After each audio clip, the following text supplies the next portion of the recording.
அன்புநேயர்களே, இஸ்ரேலிய பிரதமர் பெஞ்சமின் நெத்தன்யாகு அவசரமாக அமெரிக்க அதிபர் டொனால்ட் ட்ரம்ப் அவர்களை சந்தித்திருக்கின்றார். அதற்காக வாஷிங்டன் சென்றிருக்கின்றார். மிகப்பெரிய ஹை லெவல் பந்தோபஸ்து அவருக்கு வழங்கப்பட்டிருக்கின்றது.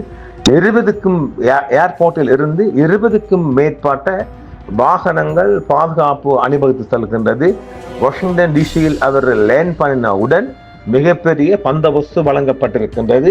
இது இன்றைய உலக பரப்பில் மிக அதிகமாக அணுகப்படுகின்ற பார்க்கப்படுகின்ற செய்தியாக இருக்கின்றது. இந்த வேளையில் ஈரான் பதற்றம் நெதன்யாகு தாக்குதலை வலியுறுத்தி இருக்கின்றார். இது யார் சொல்றா? இஸ்லாத்துக்கு விரோதமான யூடியூபர்ஸ்கள் என்று சொல்ற சில தளங்களும் சொல்லுவது என்னென்றால், ஈரான் பதற்றமா? ஈரான் எந்த பதற்றமும் அடையலை, அதை நாம் உறுதியா சொல்லலாம். என்னமோ நம்ம ஈரான் நமக்கு மாமன் மச்சம் இல்லை உள்ள நிலைமை என்று சொல்லுது என்றால், நெதன்யாகு உண்மையிலேயே ஈரான் மீது ஒரு தாக்குதல் கொடுக்குமாறு அழுத்தம் கொடுத்திருக்கின்றார். ஆனால் அதை ட்ரம்ப் அவர்கள் மறுத்திருக்கின்றார். இது அமெரிக்காவுக்கு உள்ளிருந்தே வருகின்ற செய்தியாக இருக்குது. இது என்னென்று பார்த்தா, இந்த இஸ்லாம் விரோத இலங்கையில் இருக்கின்ற இஸ்லாமிய விரோத நான் முஸ்லிம்கள், அதுவும் தமிழ் பேசுறவங்க அடிக்கிறாங்க. ஈரான் பதட்டமாம். என்னடா பதட்டம்? நாங்க ஒரு பதட்டம் இல்லை, ஈரான் இன்னும் சவால் விடுக்குது, நீ அடிக்கணும், நாங்க அதை தாக்கணும். அதாவது அவன் அடிச்சாதான் அமெரிக்கா எந்த நிலைமையில் இருக்குன்னு அறியலை, எந்த இடத்தில் இருக்குன்னு சொல்லிதான் நேற்று ஹூதிகளும் சொல்லியிருக்கிறார்கள். அப்ப நெதன்யாகுடனான சந்திப்பில் ஈரான் பேச்சுவார்த்தைகள் தொடர வேண்டும் என்று ட்ரம்ப் வலியுறுத்துகிறார் என்று அமெரிக்காவில் இப்ப தற்சமயம் செய்தி பரவி வருகின்றது. ட்ரம்ப் ஜனாதிபதியாக இருந்த போது தனது 5வது தடவையாக வெள்ளை மாளிகை பயணத்தில் பிரதமர் பெஞ்சமின் காசாவிற்கான அமைதி வாரியத்தில் அதிகாரபூர்வமாக இன்று கையெழுத்து விட்டிருக்கின்றார். ஈரான் தொடர்பாக நெதன்யாகுவுடன் உறுதியான ஒப்பந்தம் இல்லை என்று ட்ரம்ப் தெரிவித்திருக்கின்றார். ஒரு ஒப்பந்தம் இல்லை. அமெரிக்க ஜனாதிபதி டொனால்ட் ட்ரம்ப் இஸ்ரேலிய பிரதமர் பெஞ்சமின் நெதன்யாகுவுடன் ஈரானுடன் பேச்சுவார்த்தைகளை தொடர வேண்டும் என்பதே தனது விருப்பம் என்று தெளிவாக சொல்லியிருந்து அவரே தனது ட்ரூத் மீடியாவில் சொல்லியிருக்கிறார் ட்ரம்ப் நெய்னா. ஏனெனில் பென்டகன் மத்திய கிழக்கிற்கு அனுப்ப 2வது விமானம் தாங்கிய கப்பல் தாக்குதல் குழுவை தயாரிக்கிறது. இந்த 2வது அவங்களோட ஆபிரகாம் லிங்கனுக்கு அடுத்த ஒரு விமானம் தாங்கிய கப்பலை மத்திய கிழக்கு அனுப்ப போகுது. அது வேற கதை. ஈரானுடனான பேச்சுவார்த்தைகள் ஒரு ஒப்பந்தத்தை நிறைவேற்ற முடியுமா இல்லையா என்பதை தொடர்ந்து நாம் பார்க்க வேண்டும் என்று நான் வலியுறுத்தினேன் என்பதை தவிர வேறு எந்த ஒரு ஒப்பந்தமும் தான் செய்யவில்லை, எந்த ஒரு விடயமும் உறுதியானதாக எட்டப்படவில்லை என்றும் ட்ரம்ப் சொல்லுது. அது முடிந்தால் ஒரு விருப்பமாக இருக்கும் என்றும் பிரதமரிடம் தெரிவித்தேன். அது முடியாவிட்டால் விளைவு என்னவாக இருக்கும் என்பதை நாம் பின்பு பார்ப்போம் என்று நெதன்யாகு வெள்ளை மாளிகையை விட்டு வெளியேற உடனேயே ட்ரம்ப் செய்தியாளரிடம் தெரிவித்திருக்கின்றார். நெதன்யாகு உள்ளூர் நேரப்படி இன்று காலை 11 மணிக்கு பிறகு தெற்கு புல்வெளி நுழைவாயில் வழியாக வெள்ளை மாளிகைக்கு வந்தார். வழக்கமாக வடக்கு நுழைவாயிலில் கூடியிருந்த பத்திரிகையாளர்கள் மற்றும் புகைப்பட கலைஞர்களை தவிர்த்து விட்டார். ரம்புடன் கைகுலுக்கும் நெதன்யாகுவின் கட்டிடத்திற்குள் இருந்து ஒரு அதிகாரப்பூர்வ புகைப்படம் மட்டும் வெளியாகிருக்கின்றது. கிட்டத்தட்ட 3 மணி நேர சந்திப்பிற்கு பிறகு உள்ளூர் நேரப்படி பிற்பகல் 2 மணிக்கு நெதன்யாகு அங்கிருந்து புறப்பட்டார். நாட்டை விட்டு வெளியேற போகின்ற இந்த செய்தி நாம் தருகின்ற போது பின்னர் இஸ்ரேலிய பிரதமர் அலுவலகம் இரு தலைவர்களும் ஈரான், காசா மற்றும் பிராந்திய முன்னேற்றங்கள் குறித்து விவாதித்ததாக கூறியது. மேலும் நெதன்யாகு பேச்சுவார்த்தைகளின் பின்னணியில் இஸ்ரேல் அரசின் பாதுகாப்புக்கு தேவையான தேவைகளை வலியுறுத்துவதும் சொல்லப்படுகின்றது. அவர்கள் தொடர்ச்சியான ஒருங்கிணைப்பு மற்றும் அவர்களுக்கு இடையான நெருங்கிய தொடர்பு குறித்தும் ஒப்புக்கொண்டனர். நெதன்யாகுடன் சந்திப்பில் ஜனாதிபதி தாக்குதல்களை நிராகரிக்க மறுத்ததால் பென்டகன் மற்றொரு விமானம் தாங்கிய கப்பல் தாக்குதல் குழுவிடம் மத்திய கிழக்கை நிலைநிறுத்த தயாராகுங்கள் என்று கூறியதாக அமெரிக்க ஊடகம் ஒன்று இன்று செய்தி வெளியிட்டிருக்கின்றது. இன்று மாலை செய்தியாக, கடந்த முறை ஈரான் ஒரு ஒப்பந்தத்தை மேற்கொள்ளாமல் இருப்பது நல்லது என்று முடிவு செய்தது. மேலும் அவர்கள் மிட் நைட் ஹேமரால் தாக்கப்பட்டனர். அது அவர்களுக்கு நன்றாக வேலை செய்யவில்லை. இந்த முறை அவர்கள் மிகவும் நியாயமானவர்களாகவும் பொறுப்பானவர்களாகவும் இருப்பார்கள் என்று நம்புகிறேன் என்று ட்ரம்ப் தெரிவித்திருக்கின்றார். கடந்த ஆண்டு டிசம்பர் முதல் இந்த ஆண்டு ஜனவரி நடுப்பகுதி வரை ஈரானை ஆட்டி படைத்த போராட்டங்களிலிருந்து அமெரிக்கா ஏற்கனவே இப்பகுதியில் ஒரு பெரிய இராணுவ கட்டமைப்பை மேற்கொண்டுள்ளது. இந்த மாத தொடக்கத்தில் எமானில்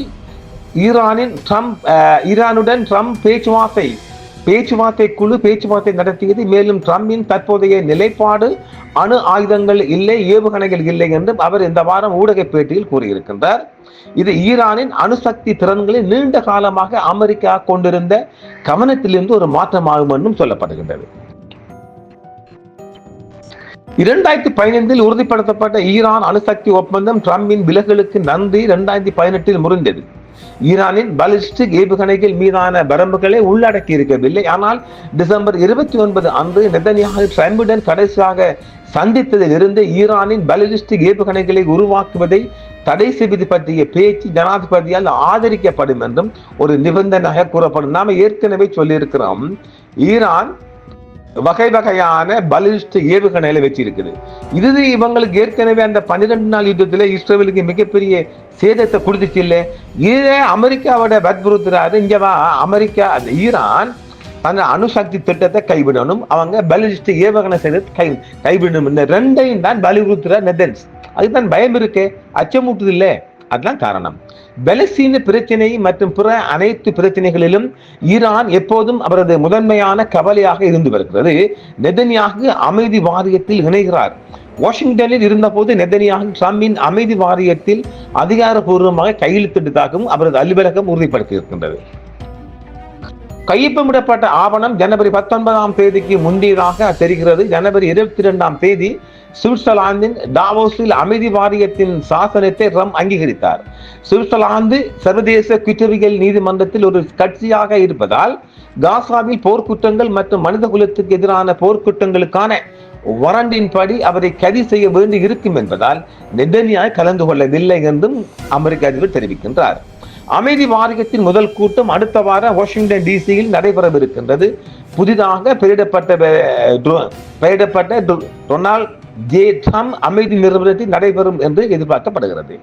ஈரான் குறித்த தனது கவலைகளை ஜனாதிபதியுடன் விவாதிப்பதற்காக மட்டுமல்லாமல் துருக்கி மற்றும் கத்தார் உள்ளிட்ட உலக தலைவர்களுடன் சேர்ந்து அவர் விரோதமாக கருதும் உலக தலைவருடன் புகைப்படம் எடுப்பதை தவிர்ப்பதற்காகவும் நெதன்யாஹு தனது அமெரிக்க பயணத்தை தூண்டினார் என்றும் சொல்லப்படுகிறது.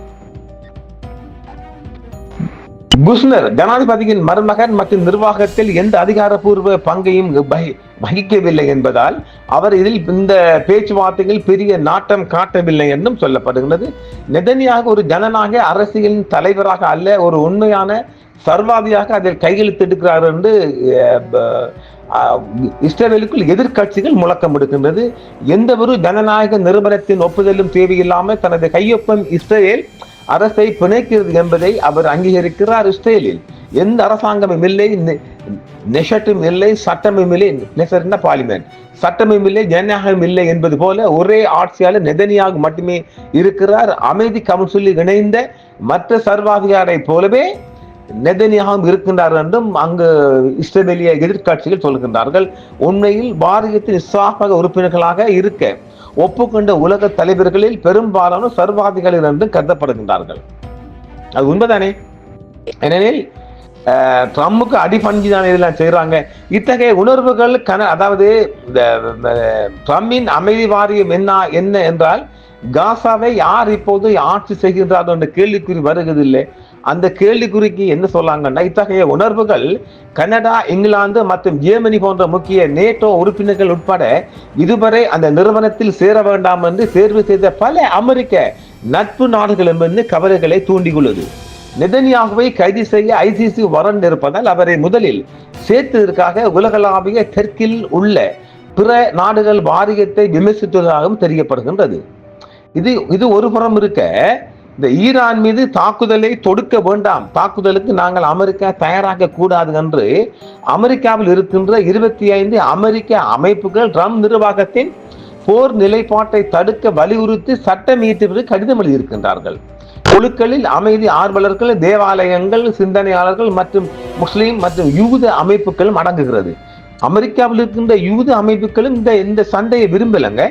ஈரானுக்கு எதிராக பலத்தை பயன்படுத்துவதற்கு எந்த அங்கீகாரமும் இல்லை என்பதை தெளிவுபடுத்தும் ஈரான் மீதான முக்கியமான போர் அதிகார தீர்மானங்களை அவை மற்றும் செனட் இரண்டிலும் ஆதரிக்குமாறு நாங்கள் உங்களை வலியுறுத்துகிறோம் என்றும் அந்த கடிதத்தில் கூறப்பட்டிருக்கின்ற விடயமும் மிகப்பெரிய ஒரு பேசுபொருளாக அமெரிக்காவுக்குள் மாறி இருக்கின்றது. ஈரான் ராணுவ தாக்குதலை ஈரானில் போராட்டக்காரர்களுக்கு உதவும் என்று நாங்கள் நம்பவில்லை. மாறாக அவை ஈரானுக்குள் ஸ்திரத்தன்மை ஏற்படுத்தும் அபாயத்தை அதிகரிக்கும்.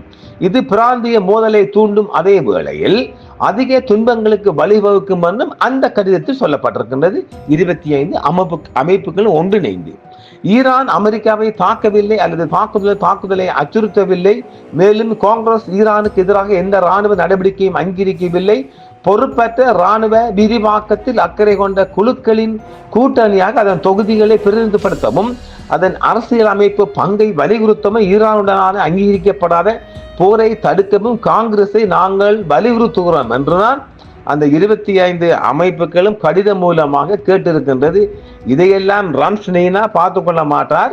அவர் முன்வைத்த காலை பின்வைக்காமல் இதையும் வெளிப்படையாக தனது ட்ரூத் மீடியா சோசியல் மீடியாவில் சொல்லிட்டு உடனே வெளியாகத்தான் அவர் பார்க்கின்றார். ஆனாலும் நெதன்யாஹுவுக்கு இன்று ஒரு பயங்கர தோல்வி என்று நாங்கள் சொல்லலாம். ஏனெனில் அவர் எதிர்பார்த்து போன அமெரிக்காவை ஒரு பப்பாசில பழம் ஏத்துற பப்பாசி பழத்துல ஊசி ஏற்றுவது போன்று அவர் ஏற்றி பார்த்தாலும் மெயினா அசையல்ல நாங்கள் பேச்சுவார்த்தைக்கே போவோம் என்று சொல்லிக் கொண்டிருக்கிறார். ஆக உலக பரப்பில் மிக அதிகமாக அவசரமாக வாஷிங்டன் டிசி பறந்த நெதன்யாஹு ஈரானுக்கான யுத்த மோதலுக்கான உத்தரவு வரும் என்று எதிர்பார்த்து போனால் தோல்வியுடன் திரும்பி இருக்கின்றார். இந்த அடி இலங்கைக்குள்ளும் ஈரானில் பதற்றம் என்றெல்லாம் செய்தி அடித்தவங்களுக்கு ஒரு சாணி அடிச்சா போது இந்த செய்தி அமைந்திருக்கின்றதான் நாம் சொல்ல முடியும். இதே வேளை சீனாவின் மிகப்பெரிய ஒரு நகர்வு பற்றி நாம் அடுத்த காணொளி பார்ப்போம். நேர்களே, நன்றி. என்றும் உங்களுடன் சன்ரைஸ் இந்தியா டிவி சப்ஸ்கிரைப் பண்ணுங்கள், பெல் பட்டனையும் கிளிக் செய்யுங்கள். உங்கள் ஆதரவே எங்கள் சேவை. ஆதரவு தாருங்கள், அரவணைப்போம். மறக்காம சர்ப்ரைஸ் பண்ணுங்க. தேங்க்யூ.